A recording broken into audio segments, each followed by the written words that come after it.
July 2024 video horoscopes with Milada from astrolada.com.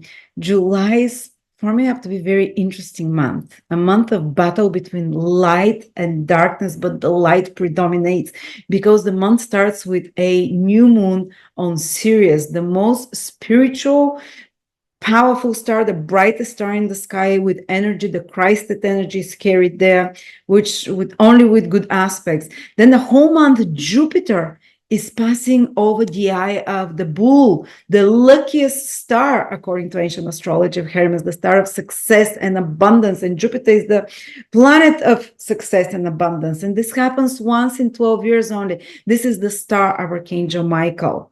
So we have the energy of the Christ consciousness through the new moon coming to us. It's Sirius is the star of freedom, of being free. That's why a lot of Independence Days happen for different countries around that day. So the energy of freedom and spiritual awakening comes through the new moon, while through Jupiter we have the energy of Archangel Michael coming to who fights the dark forces. Simultaneously with that, Uranus and Mars are coming together, and in the middle of the month they join on the critical degree 25 degrees of Taurus, where projected the star Algol, a demonic star, the most inauspicious star. It has like demonic influence there, and it's star of catastrophes and shocks and beheadings and losing one's head.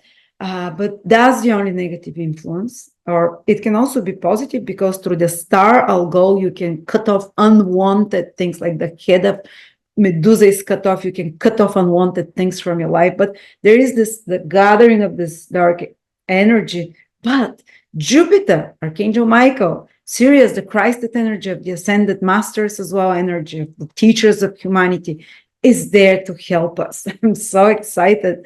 Let's dive into the 12 signs to describe it through each of the 12 signs. And before that, I want to introduce you to my new 4-hour tutorial that I've recorded for you already. On the first 12 hours, 1,000 ones were sold. So thank you so much for your trust in me. It speaks about each of the 12 signs and the 5 connected themes in the life of your rising sign, in the life of a person according to their rising sun or moon sign. Do you know that every person, every sign has 5 topics in their lives that are connected? For example, do you know that Aquarius people, especially Aquarius rising, their money and financial success very much depends on their social connections and on their friendships, because the ruler of the second house is also the ruler of the 11th house, second house of money with 11th house of friends or social network. That's why very often Aquarius need to social network and can become abundant through that. Or if their friendships are not good, their money is not going to be good. Or, for example, let's take someone else, Taurus rising. Their second house of finances is connected, is the same ruler as the 5th house. So their financial state can really change after having a children, or if they do something creative that they really love. But there's 5 such topics that are interconnected for each sign. For example, why is Scorpio such a battlesome sign? Because the ruler of Scorpio is also the ruler of the 6th house of battles, disputes, arguments, and enemies. Scorpio is the sign that has the most enemies, because the same planet that rules them rules their 6th house of enemies. But because it's Mars, that planet that rules them, they win over their enemies. But it means they have more enemies. So so I would describe you and how to do remedies if one area of your life is not working, for relationships, for your career. Like, for example, for Capricorn, if their career is not working, which is ruled by Libra, Venus, they should focus on the 5th house, which is also ruled by Venus, to raise the vibration of their Venus, and their career will also start flowing. So they might do some fun stuff, creative stuff, or even after having a child, their career can take off. But anyway, if you're interested to take this course, it's $24, 4 hours, and it becomes 39 after the 15th of July. Now let's start. Capricorn, Sun, Moon, or Rising, July 2024. The beginning of the month, we have a new moon in your 7th house, Capricorn, and this is a very auspicious new moon. The sun and the moon are aligning with the star Sirius, the brightest star in our sky. And this star is connected to divine blessings. It's connected to the energy of Christ and Mother Mary, or Horus and Isis, whatever religion you're using. So it's a very high vibrational star of spiritual liberation and spiritual help in the seventh house. So new beginnings can come to you through others. It might be more of a spiritual support rather than financial coming to you from others, or really blessed renewal of your relationship, or really blessed support that comes to you from a partner, business or personal, or partnership of some sort that can start for you with this new moon. Of course, there is new moons in your seventh house once every year. So don't expect that all Capricorns can find a relationship now, but definitely there is something coming to you which is very positive through others. Also, it can be about renew your efforts towards clients or towards your audience base, which is the seventh house. Seventh house is business house, very much so. This is very positive influence, and this new moon has only good aspects to it. So good stuff can come to you through others. Then the whole month, Jupiter will stay in a very auspicious and abundance bringing sector and star in the sky. Jupiter is transiting almost the whole month, especially the first 10-20 days, through the eye of the bull called Aldebaran. It's called the luckiest, most auspicious star in the sky. This is Sirius, has more spiritual influence of protection that comes to you in your relationship sector and business sector. While Jupiter with Aldebaran has the influence more of a financial success or worldly success and abundance. And it's also some of the energy of Archangel Michael as well. It's connected to the star Aldebaran. And it's all happening in your sixth house. So this is the house of work. So actually the work that you do now in this month can be very blessed, can bring this abundance and success. Or you might even have a inspiration to start a new job or a new project of some sort, which will again carry the energies of success of Aldebaran. Sixth house is also the house of enemies. Interesting that both work and enemies and service will be the same house. But you can do some service to those in need that becomes a source of blessings for you in some way as well. But talking about the enemies, but this is the star of success. This is the star of Archangel Michael that wins over one's enemies or the lower, darker forces. So they can be good news for some of you if you're in some kind of a battle with a court case or with accusations of some sort, that there is light and the truth comes out, unless you're in the dark and the other person is in the truth, then the truth will be revealed. But some unequal fight or battle, that the truth will be released. Some sixth house can also rule some inequality, some dishonesty or unfairness that gets revealed. The truth about it gets revealed, and the light forces predominate there in your life. Sixth house is also the house of debt. If you have debt, it might be a student loan or maybe a debt to another person. Jupiter transiting there can actually be positive for you, that it frees you financially from a certain debt obligation, financial in particular, or even you can take a debt, say a loan, that becomes a source of growth opportunity for you and success. That's another way it can play out. The sixth house is also the house of health. Now we have the star, Aldebaran, of success, and Jupiter is the planet of illumination, of knowledge, of wisdom, passing through your sixth house of, let's say, imbalances. So disease is an imbalance, and it can bring you the illumination, maybe through the right doctor, the right physician, because it also rules doctors and physicians, or that you find the right information about health or imbalance in your life and how to solve it. And again, are the forces of Archangel Michael are helping you to that. It's almost like you've paid the debt of that disease. You can be freed and released from it.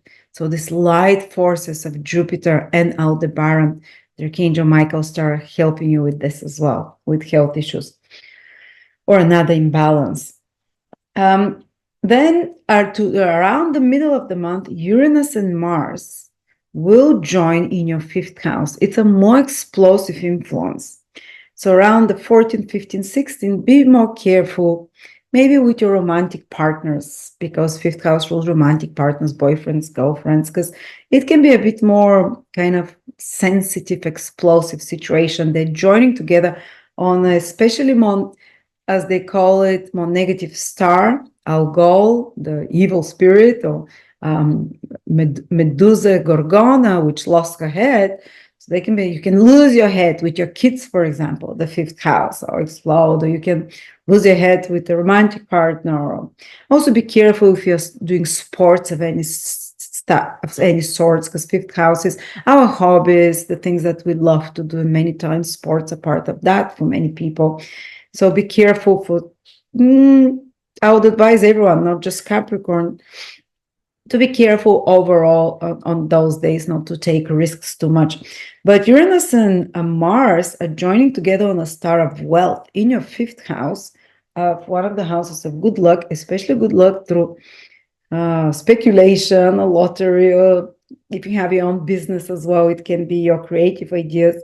So there can be activation there of this abundance energy, this wealth energy of the star Algol, because it's not just star of catastrophes and dangers, it's a star of wealth as well. So Uranus Mars can unlock it and maybe even do something fast that you make money out of fast. Quick investment, making money out of it fast. There is this possibility.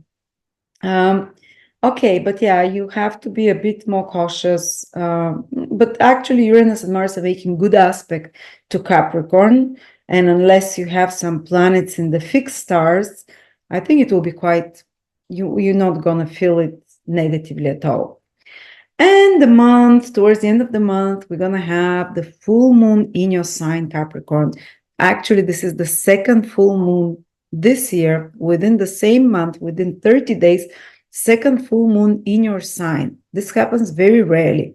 So this year, it's you, Capricorn, that gets 2 full moons. When they say once in a blue moon, well, this is the blue moon period for you, Capricorn. The blue moon is when there's 2 lunations, 2 full moons in the same sign.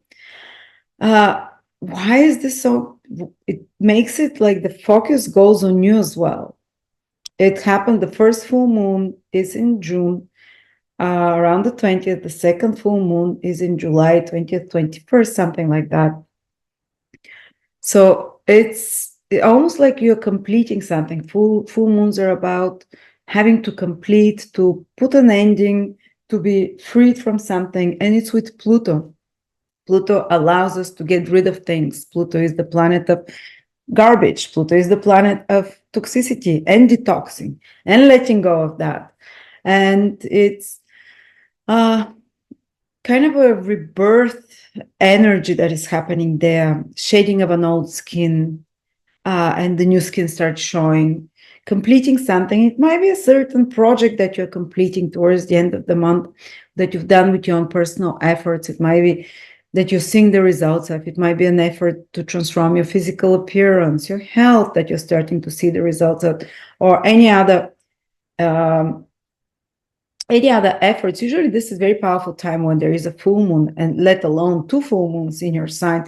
And full moons have the energy of reaping, of harvesting in some way as well. So that can be part of the equation. But especially later born Capricorns, they might feel a bit more sensitive, more reactive, more triggered around that time, because Pluto is part of the whole energy there. But there is that transformation feeling as well. Oh yeah, I forgot to say that Jupiter will be making also a trine to the South Node the whole month, and the South Node is in your 10th house. And they're in closing trine, which is harvesting time to reap the rewards. And 10th house is about your career or public image. So there can be some reaping or ending of some career or public image, or some activity, some career project as well. And because Jupiter is in a very positive sector, it will tend to be positive as well. But the South Node can empty you because it has emptying influence connected to your career, because it's on a star about separations. It's a star that is about harvesting, the grape gatherer in the matrix, but it's also the star of separations. It has two meanings. So it can be reaping of some rewards that you've contributed to society with some project, with your career, in your public image, but it can also be ending of some public role or ending of some project or even career choice. But at the same time, Jupiter is in your sixth house, so even if one ends, another job opportunity will appear that will be beneficial and offer financial opportunities as well and security. So thank you so much, Capricorn. Hope that was helpful. At the end of the month, you're shining with this full moon in your sign, and it's going to be more bonding time, more emotional time, but also time where you'll have important results of harvesting.